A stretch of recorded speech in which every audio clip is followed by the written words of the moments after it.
Olá, sou Juninho Bituruna, brasileiro, vivo em Lisboa há mais ou menos uns 11 anos, que eu fico indo e vindo Brasil, Portugal, e é uma satisfação estar aqui, né, nessa cidade cosmopolita que me abraçou, e eu tenho uma longa história aqui com esse pequeno pedaço da Europa aqui. Muito bem, obrigado Juninho por ter aceitado este convite a falar aqui nas conversas do projeto Agora. Satisfação. Agora, é um Agora, prazer e aqui combinamos num lugar lindo e significativo. agora que o sol chegou, né? Chegou o sol, estamos desconfinados, ainda não 100%, estamos aqui na Nossa Senhora do Monte, em Lisboa, podem ver no fundo É isso as aí. belezas. Então, olhe para ali. Te convidei para falar um bocadinho sobre a experiência do último ano em curso desde março. É mais um ano que estamos entre confinamentos, Sim, presos, sem poder fazer sim, concertos, sim, sim, sim, etc. E sim. temos também em conjunto uma Sim, experiência sim, sim, sim. alucinante que Ah, vais contar única, agora. Única! única. Bom, eu tive uma experiência. Espera, a pergunta. Não, conta, conta. Não, é porque essa experiência é realmente única, assim. Eu tive a sorte, a alegria e também o desespero de ficar 95 dias com esse grande amigo, Francesco Valente, e o André China em Nápoles, quando foi a primeira quarentena, né, o primeiro lockdown. E, bom, a primeira de cara foi assustador, né? Mas depois a gente foi muito criativo ao mesmo tempo, porque a gente teve oportunidade de criar em casa, né? Tinha também um vizinho que era um percussionista que ajudou ali no processo criativo e artístico, né? Para balancear também até a vivência entre nós três, assim.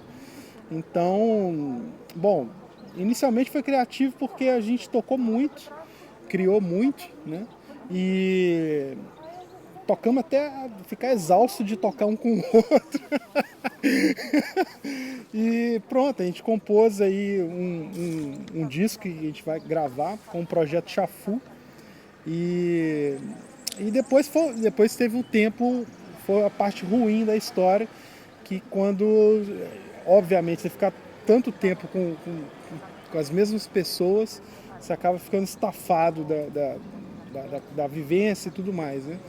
Então teve esse lado também, o lado, vamos dizer assim, deprê da coisa, né? E que pra mim eu pude usufruir disso também, dessa parte down, para usar de forma criativa, né? E fazer um álbum que eu acabei fazendo lá, essa residência forçada. E o álbum se chama. O álbum se chama Até, né? E foi uma colaboração, assim, né? De coisas que eu estava criando quando acabou, assim, vamos dizer assim, a, a vivência musical e criativa entre nós três. Eu passei a criar coisas sozinho, com uma máquina que é a MPC, uma drum machine, e o computador e gravações e ideias. E aí onde eu tive a ideia de fazer uma criação spoken words, né? Aquela coisa da poesia com a música.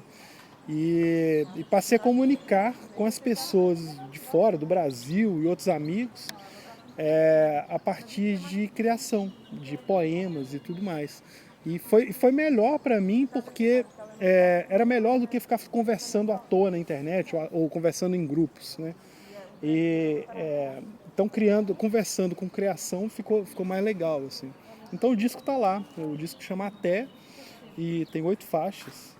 É um disco interessante. Maravilha. Tiveste também grandes colaborações. Grandes colaborações, Tito Valente é um deles. Não, gostava de saber, em termos financeiros, o impacto foi devastante, imagino. Vinhas do Brasil, Sim, com muitas datas marcadas e sim, sim. Eu tinha uma sequência de workshops, né, para fazer, workshop de pandeiro. Foi um ano, era um ano que eu tinha separado para fazer coisas de pandeiro, interações de pandeiro, aula e enfim, tinha uma turnê de workshop para fazer, que ia rodar 5 países e pronto, aí caiu tudo, né? Aí já não rolou mais nada E sim, foi um desastre, assim, mas foi a oportunidade, né, assim, de enxergar outro mercado, que é um mercado que não é tão legal, porque nada substitui a presença, né? Mas foi a coisa da internet e a aula online. Então pude também conseguir outros alunos, ampliar o leque de alunos, assim. Foi difícil, ainda é difícil, que eu ainda vivo essa realidade, mas é a forma que tá sendo de trabalhar e sobreviver nessa atual conjuntura, assim. Em termos de concerto, pouquíssimo. Mínimo, zero, quase zero, né? Atualmente o que eu fiz de concerto, eu fiz um concerto online, um festival online, né? E zero. Nesse ano agora, nesse segundo confinamento, zero. Nos anos anteriores, tocavas quantos concertos por ano? Estimativamente. Mas, bicho, era muito, principalmente na Europa, né? Foi o lugar onde eu sempre toquei muito, assim. Não sei, sei lá, teve ano que eu fazia, quando eu tinha um grupo que era o Tião Bar, que é com o Luiz Gabriel Lopes e o Gustavo Amaral, o Gustavito, a gente chegou a fazer 30 shows em 30 dias. Muitos concertos. Muitos concertos, mas só para ter uma ideia da possibilidade, né? Mas não sei, em 2019, por exemplo, só em Lisboa, eu trabalhei muito na rua também, né? Tocando na rua e tocando em clubes, em festivais do interior. Enfim, Portugal é uma cidade que movimenta muito no verão, né? Turismo, a música, tudo isso está muito presente aqui na nossa realidade. Então, agora com essa parada toda, é um desfalque gigantesco assim, no orçamento e na produção também, né? Na produção artística, da criação. Conseguiste ainda lançar o trio de pandeiro e outros projetos? Apesar da situação, na verdade foi a coisa de enxergar que todo mundo, toda uma gama, né, do mercado sofreu. Não só os músicos, mas restaurantes e bares, etc. E quando abriu um período ali, que era outono, que aí ia vir o inverno, outono, eu enxerguei que os restaurantes precisavam de música, porque precisavam atrair as pessoas, que logo se falava que ia fechar e tudo mais, e então a gente, né, eu te convidei para criar o Pandeiro em Jazz, né, e foi muito legal, assim, um trio versátil, né, que era o Francesco, eu no pandeiro, Francesco no baixo, eu no pandeiro e o Claudinho Andrade nas teclas. E foi muito legal, foi um período legal. A gente fez uma residência em novembro, num restaurante e enfim, foi bom para criar novos projetos também, né? Então é um embrião que está aí aberto, né? Mas são formas que a gente vai buscando para driblar essa situação. Né? Recebeste algum apoio, no entretanto, desde o princípio das restrições? O único apoio que eu recebi, e eu agradeço imensamente, é da União Audiovisual, que é uma cesta básica que chega que como eu moro sozinho, tenho essa sorte de morar sozinho, essa cesta básica me alimenta o mês todo. Então eu agradeço imensamente. Assim. E recebes isto todos os meses? Recebo todo mês. Fantástico. Fantástico. Vem comida, vem tudo. Ok. Ótimo. Deixa-me ver aqui para seguir, visto que no caso dos apoios não há nada a dizer. Queria saber então, já falamos um bocadinho, em termos de criativos, assim, a tua interação com outros músicos, assim, foi obviamente menos possível, mas foi também um ano em que evidentemente surgiram projetos e ideias novas. Portanto, sim. Há duas dinâmicas, uma do confinamento de parar, por exemplo, no último confinamento, mesmo este último, conseguiste criativamente compor, fazer coisas? Cara, no último confinamento, diferente do primeiro, eu preferi criar sozinho. Eu preferi fazer uma criação sozinho, assim, que foi criar um podcast. Que é o Pandeiro LX, é o podcast Pandeiro LX, né? E foi muito legal assim essa interação porque eu pude explorar mais esse universo do pandeiro, que era a minha ideia desde o começo do 2020, né? Então foi uma forma mais criativa, ao mesmo tempo solitária, mas eu estava com todo mundo ali, né, conversando e criando os episódios. E eu não criei álbum dessa vez, mas esse podcast assim abriu um universo assim para mim, porque foi aonde também eu pude estudar mais pandeiro, conhecer novas técnicas, né, novas pessoas de outros países, pandeiristas deficiente físico que tem uma técnica para se tocar, enfim, mil situações assim, né, mil situações assim que salvaram assim essa nova configuração assim do novo confinamento. Assim. E isto do podcast, esse é o novo universo em que tu estás a revisar? Na verdade, eu sempre fiz há uns 10 anos atrás eu já tinha uma espécie de rádio, assim, né, na internet. E todo o evento que eu produzia lá no Brasil, eu fazia um podcast antes e depois do evento, para divulgar o antes e depois sobre a resenha do evento, né? Como foi o show, a expectativa, enfim. Então eu já tinha esse mecanismo, assim, sabe? E aí quando deu essa coisa do novo lockdown, eu falei, pô, vou fazer um sobre pandeiro. Né? Tantos pandeiristas, né? Eu acho que a gente costuma falar que choveu pandeiro na internet quando rolou o lockdown. Cara, apareceu muita gente tocando pandeiro e várias coisas interessantes, assim. Então foi legal, assim. E por ter vivido contigo aqueles 95 dias, eu admirei o teu dinamismo, as tuas ideias, mas me surgiu uma pergunta, nunca te surgiu na cabeça a ideia de deixar a música e tchau, vou mudar de trabalho? Cara, isso aconteceu há muitos anos, não agora. Agora, pelo contrário, agora potencializou. Assim. As ideias e a certeza de que é isso mesmo que eu quero fazer, sabe? Porque na dificuldade, assim, nos momentos mais difíceis, né? Que a gente, assim, ou é isso ou não é, né? Ou é agora ou não é. Então eu percebi muito isso. E conversando também com alguns amigos, todo mundo teve essa mesma, né? Assim, não, é isso mesmo, é agora. Aquela aula, aquele projeto que eu tinha de aula, o projeto de não sei o que, é agora que eu vou fazer, né? E todo mundo teve tempo para isso, né? Ótimo. Não, mas essa coisa de não pensar em não fazer música, isso aconteceu comigo com 15 anos de idade. Na verdade, foi um trauma de adolescência, que eu parei de tocar por 8 meses. E fui ser, como eles chamam lá no Brasil, de office boy, né? Como se fosse um estafeta aqui, mas de bicicleta. Okay. Porque eu não precisava pensar em nada. Né? Era muito confuso para mim, porque eu já tocava, já ganhava grana e eu já sabia tocar porque era uma coisa que meu pai me ensinou, que o meu avô ensinou pro meu pai. Então era coisa de família. Os meus amigos da escola, enfim, que eu tinha do bairro, ficavam perguntando, e aí agora, o que você vai fazer? Ah, você é advogado. Ah, você não sei o quê. Eu já era, né? Então, de família. De família. Então isso foi um momento que ficou confuso. Mas depois depois ficou de boa. Mas gerações e gerações de bateristas. Fantástico. Não poderia nunca deixar, nem numa situação desta, poderia alguma vez assustar. Mas agora, pensando um pouco nas perspectivas futuras, estamos ainda a sair do desconfinamento, não sabemos ainda se vamos ter um verão ou com algum concerto ou não, etc. Que tipo de estratégias, por exemplo, tudo o que falaste são estratégias, ou seja, trabalhar na internet, mas em relação ao performance, os concertos. Sim, cara, é muito doido, assim, porque o conceito de concerto, agora, eu tô enxergando completamente diferente já.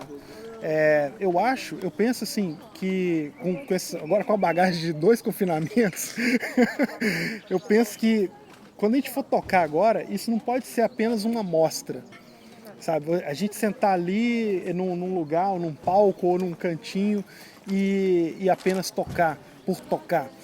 Pelo fato que a gente gosta daquilo, entre aspas, assim, um egoísmo artístico. Eu não consigo enxergar isso mais. Eu penso que o público está com tanta sede em ver música e a gente está com tanta sede em tocar para eles que é preciso ter uma interação. Eu acho que a gente tem que recriar uma forma de fazer música, de fazer arte. E reinventar um pouco o formato de performance. E reinventar o formato da performance artística, com certeza.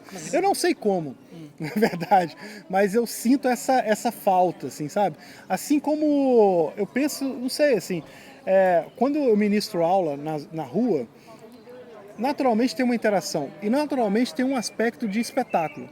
Por ser na rua, como se fosse uma performance ali, né? Então, teatral até. Então, não sei, assim, eu queria dialogar com outras artes para poder ter um entendimento melhor sobre isso. Ok, ótimo. E em relação ao novo formato de apresentação de concerto online, tudo o que vimos neste ano de grupos fazerem concertos ou músicas em Zoom e festivais agora que estão propondo como formato este do live streaming, o que é que tu achas? Obviamente é diferente do que um concerto live.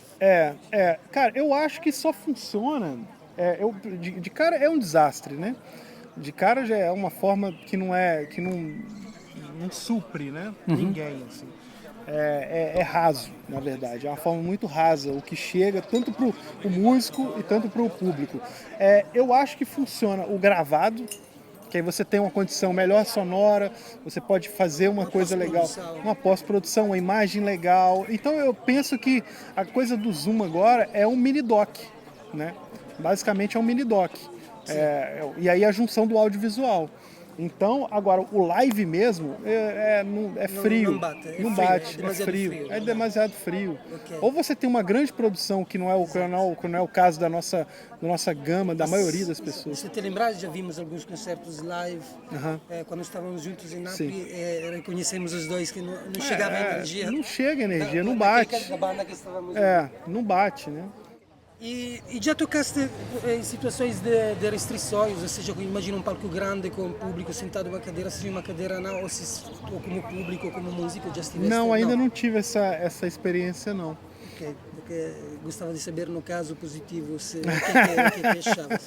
Não tive ainda. Perfeito, então, agora em relação a tudo o que vivemos agora, tu estavas a falar antes da união audiovisual, podes falar um bocadinho mais, assim, realçar a função e o papel que movimentos ou grupos de pessoas podem ter nestas situações? O que é que essa situação provocou? Cara, eu acho que a coisa do o ser humano é incrível ao mesmo tempo, né? Ele consegue sobreviver no meio dessas coisas todas, né? Mas o ser humano é um bicho incrível, assim, porque quando não tem nada, ele também o ser humano tem uma parte da caridade, né? Que é natural, na verdade.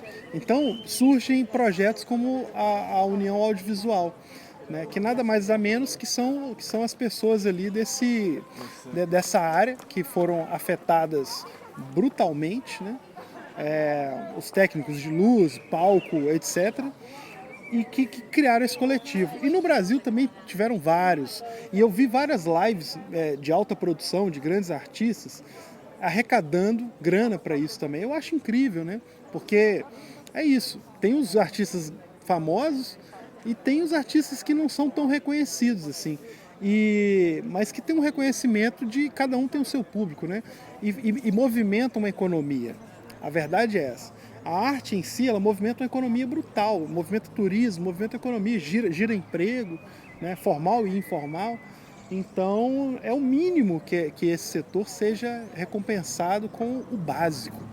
Exato. Então, né? Em termos de expectativas do mundo político, da política, assim, cara, queres comentar ou é melhor? Cara, não, sim, não, eu acho interessante o artista e o músico sempre pensar na política, assim, mas principalmente na política cultural, né? Aqui em Portugal é muito lento o processo de política cultural, é muito devagar, assim. Eu como brasileiro, eu tive a experiência de viver a oportunidade de viver o Gilberto Gil no Ministério da Cultura, né? E foi um divisor de águas, porque antes do Gilberto Gil também era bastante ruim lá. E aí o Gilberto Gil entrou no Ministério da Cultura, ele criou todo um mecanismo que pode ser modelo para vários países, porque o mecanismo que ele criou foi pegando, sampleando modelos de vários países e criou uma coisa incrível, né? De fomento, de intercâmbio cultural com outros países, né? Eu tive a oportunidade de viajar muito através desses apoios, né? E de criar intercâmbio, né? Eu te conheço por causa disso, né? E criei relação com muita gente por causa disso. Então é fundamental projetos como esses, assim, modelos de projeto como esse. Então eu acho que o que falta em Portugal é só uma política cultural, assim, de verdade, né? Se falar disso, porque, assim como eu disse antes, a cultura e movimenta um mercado gigantesco aqui nesse país, né? Não só na cidade de Lisboa, mas no país inteiro, né? Os estrangeiros vêm aqui, o turismo aqui, ele não fica aqui andando por aí, ele está procurando algo, né? E a arte daqui é muito forte, a música aqui é muito forte, a questão lusofônica, né?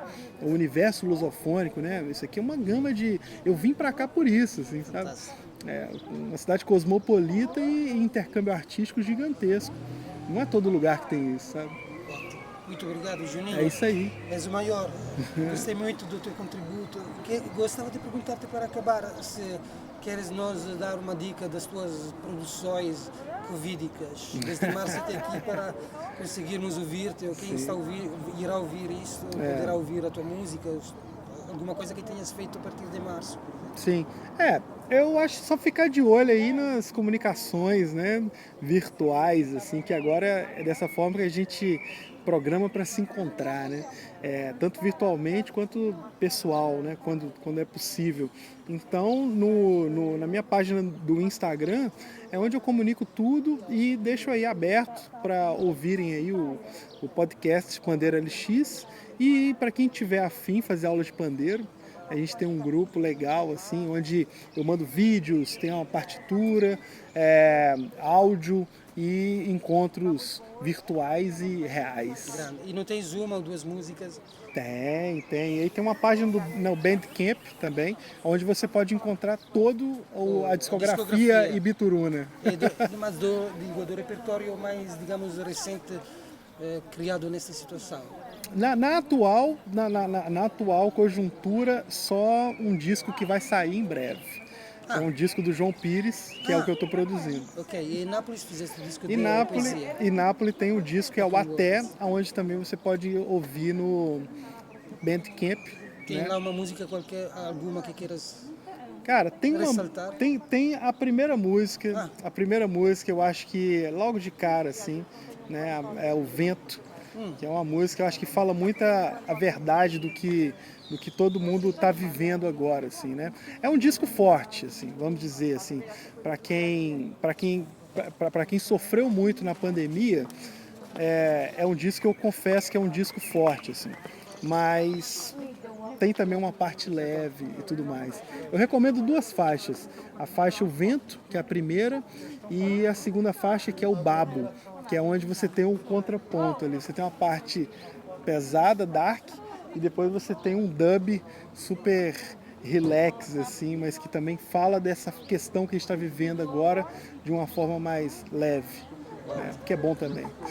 Muito obrigado, Juninho. Valeu, satisfação. Obrigadíssimo. Valeu.